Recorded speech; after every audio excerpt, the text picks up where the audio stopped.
So today, I'll be ranking the most powerful characters in the Invincible TV show on Amazon Prime, from weakest to most powerful. Who is the most powerful out there up to this point in the series? Well, let's find out. Top 13, starting with number 1, Adam Eve.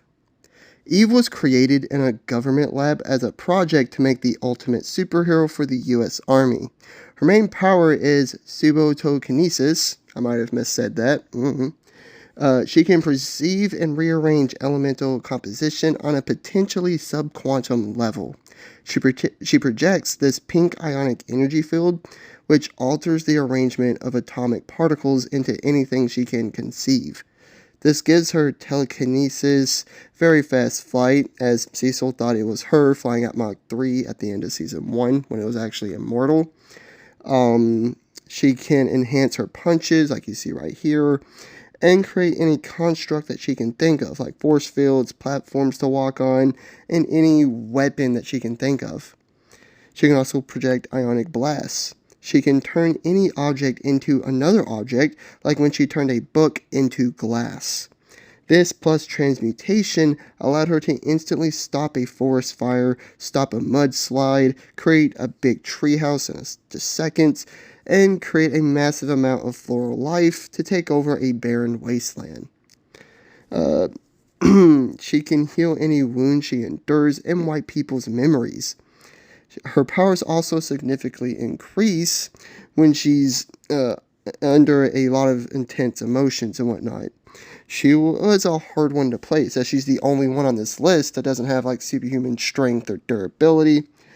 But she's the most versatile one on this list. I put her at the bottom though, because we saw a variant of her get destroyed by a variant of Mark.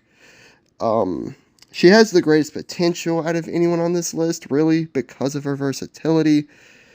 But at the end of the day, she's just not there yet. That's why I put her at number 13. Next, we have the Immortal.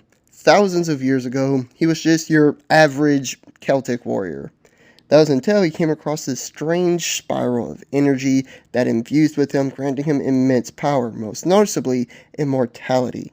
He's had several aliases over the millennia, like Lancelot, Christopher Columbus, and Abraham Lincoln. During the 20th century, he formed the Guardians of the Globe as its leader, and after leading 2 versions of the team and dying at least twice in his entire lifetime, he officially retired, at least for now. Outside of Invincible, he is the most powerful man on Earth. He's strong enough to easily throw villains to space, overpower the Mauler twins, and fight against Omni-Man, creating shockwaves by clashing with him, and even cause Nolan to bleed. He withstood several hits from Nolan, and he can fly at least Mach 3 speeds. He can't even truly die, as his body doesn't decompose, and he can somehow always be brought back to life as long as he's just put back together. Even if he is disemboweled, decapitated, or chopped in half. He's also fought in several wars and battles in his life, making him a skilled and experienced combatant as well. While he is powerful, he is below everyone else on this list, just due to scaling wise. Invincible even said that he was stronger and faster than him, and he didn't disagree with him. And this is the weakest we're ever going to see Invincible. He's only going to get more powerful. Number 12, Angstrom Levy. He was born with the ability to open portals to other universes, making him unique amongst his variants. He also saw in several universes that Invincible joined his father in conquering Earth and joining the Empire. He wanted to build a machine that would mentally link him to his variants to gather knowledge and to better the future. However, after involvement from Mark, the machine exploded, killing all of his variants. And while he survived, his skull was incredibly deformed and grotesque. But he gained incredible strength and durability out of it, and he vowed vengeance on Invincible. His main power is his dimensional travel through portals. He can use this in combat to disorient and trap his foes. He was strong enough to casually break Deborah's arm and to overpower Mark and send him flying multiple times. He also took several hits from Mark. However, this was only while Mark was holding back. Once Mark stopped holding back, Mark literally destroyed him and brutally killed him. Once Mark truly stopped holding back, it wasn't that close of a fight. Um, yeah, I do think he's more powerful than Immortal. I don't know, they're close, but I did put him above Immortal. Next, we have the man himself, Invincible. As the son of Omni-Man, or Nolan, Mark Grayson is how Viltrumite and thrives to fill what he thought his father's shoes were as a superhero. Despite being young and the weakest he'll ever be, he is already Earth's strongest hero. He accidentally threw a trash bag to space upon getting his powers, easily threw a baseball around the planet, stopped an asteroid and threw it back into space, easily overpowered Monster Girl and knocked her out almost, and held up a big part of a building by himself. He has staggered Nolan, Lucan, Anissa, and Battle Beast with his punches. He's also matched Thula and sent her flying, as well as brutally killing Angstrom. He survived brutal, bloody beatings from Battle Beast, Omni-Man, and Anissa, which involved being sent across the planet, punched hard enough to crack a mountain, almost his entire ribcage broken, literally, and being cratered into the ground. And he's very fast, being able to fly and move at several Mach speeds. And he's only going to get more powerful, but as of right now, this is where he is. Because he's either matched or been overpowered by everyone above him. Next, we have Thula. She's a Viltrumite. Despite being like the leader of her little group with Vidor and Lucan, she's definitely the weakest. She gutted Alan and punched his eye out of the socket and generally overpowered Mark. She easily took Mark's hits and was very fast like other Viltrumites too. She was also a seasoned combatant and was an expert in using her blade at the end of her braid in combat. And we also know she survived the Great Purge of the Viltrumite Empire. But once Mark started really letting loose, they were pretty evenly matched. And once she fought an older Viltrumite in Nolan, she was wrecked. Her jaw was instantly broken. Almost instantly, anyways. I put her above Mark simply because of her experience and her age. However, in terms of just physical strength, they are probably physically similar in that regard. But right now, I'm putting Thula above Mark. Next, we have Vidor. He was one of the Viltrumites hanging out with Thula throughout Season 2. The only reason why he's above Thula is because he had an extended fight with Nolan before his death, while she was just destroyed by Nolan in mere seconds. Vidor literally matched Omni-Man blow for an extended period of time until Omni-Man like crushed his skull and he died.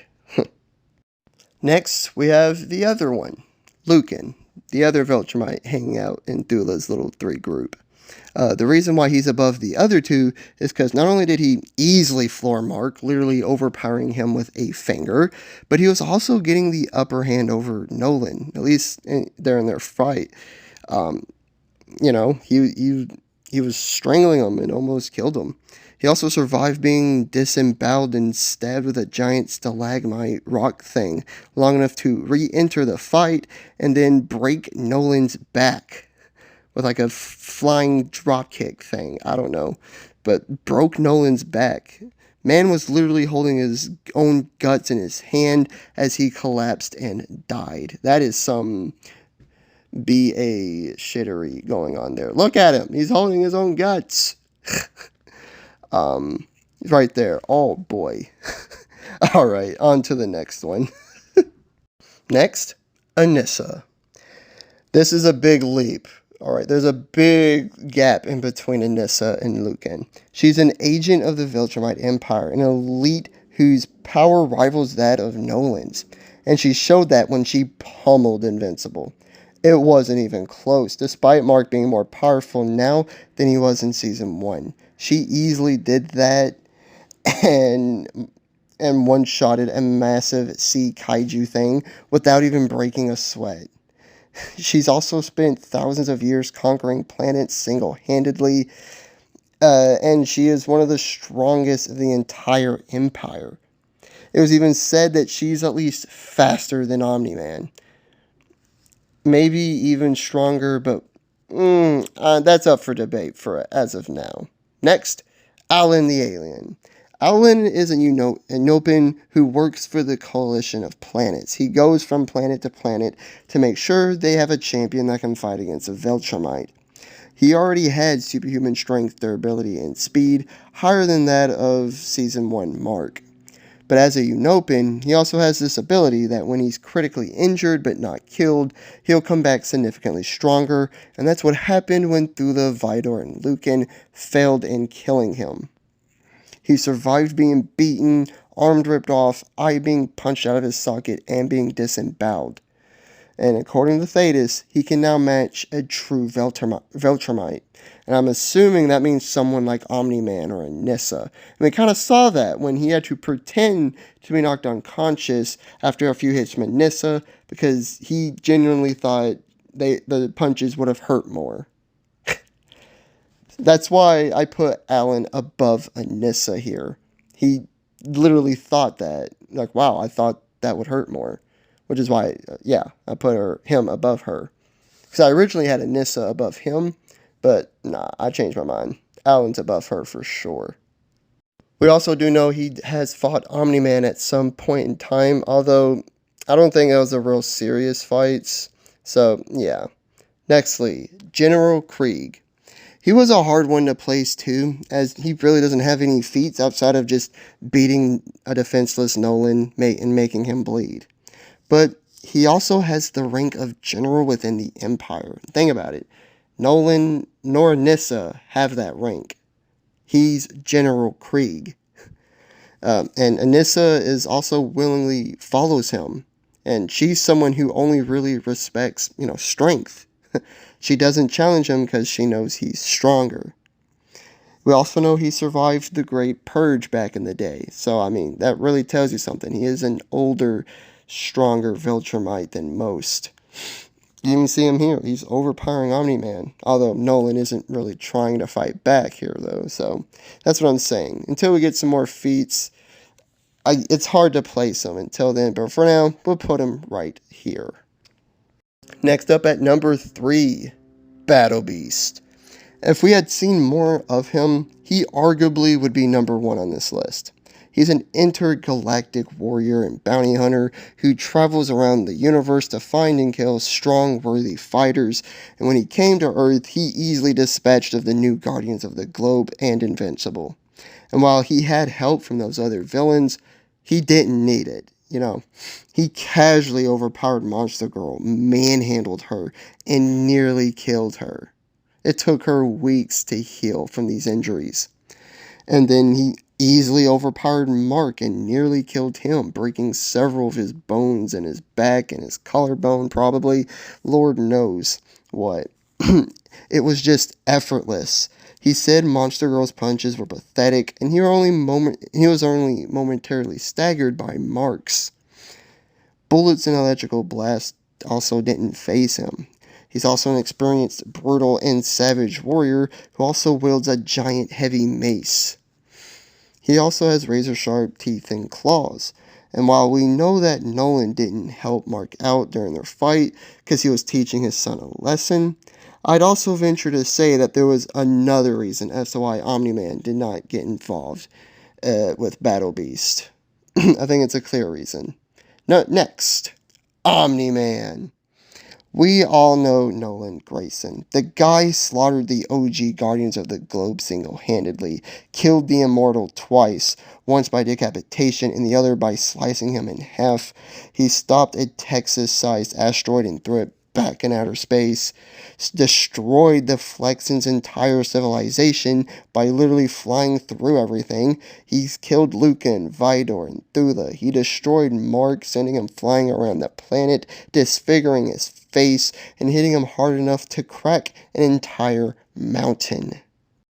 He's also spent his 2,000 plus year life conquering planets, killing big kaijus, and stopping ancient forces.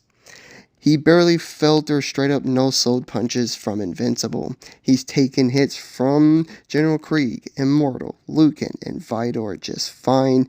He no-sold a barrage of blaster fire, a house-blasting explosion, and missiles. He withstood a combined assault from the OG Guardians of the Globe, a beating from a kaiju that had been juiced up by every known performance enhancer and steroid on Earth, got right back up after a massive nuclear laser, and recovered quickly after his spine was broken.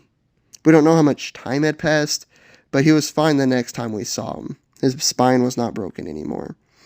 And he's nearly as fast as Red Rush, and he could easily perceive him, as well as Statue Invincible. He's a brutal Viltrumite warrior. If this was entirely based off feats, he would have been number 1. Actually, you can make an argument for characters like Battle Beast, General Krieg, or even Alan to take the number 1 spot, but this is the guy who I chose for the number 1 spot. At number 1, Thetis. He is the only Viltrumite to rebel against the Empire outside of Invincible now. He then founded and led the coalition of planets, the resistance to the Empire. So, I know he has no showings, but here's what we do know. We know he successfully killed and assassinated a prior Viltrumite emperor. We also know Viltrumites get stronger as they age, and he is clearly the oldest one we've ever seen. At least so far. No, age isn't everything in determining a Viltrumite's power level, but it does play a massive role, and I just believe this man is number 1. You can argue Omni-Man, Battle Beast, even Alan, okay? But at the moment, I'm putting Thetis at number 1. I know he doesn't have any feats, really, but just the mere fact that he's clearly the oldest one is why I put him at the number 1 spot. I know that might be a stupid reason why I would put him number 1, just because of his age. And like I said, you could make a solid argument for any of the other characters I listed earlier, like Omni-Man, Battle Beast, Alan, General Krieg, whoever. And I would be like, yeah, you have a good point. And you do. You have a fair point. However, I'm sticking with my choice of keeping Thetis at number 1. Thetis is the most powerful character we have seen up to this point in the Invincible show. Like and subscribe if you did enjoy. Leave a comment of what you thought. And hit the notification bell to be notified of all my future videos and all the great stuff.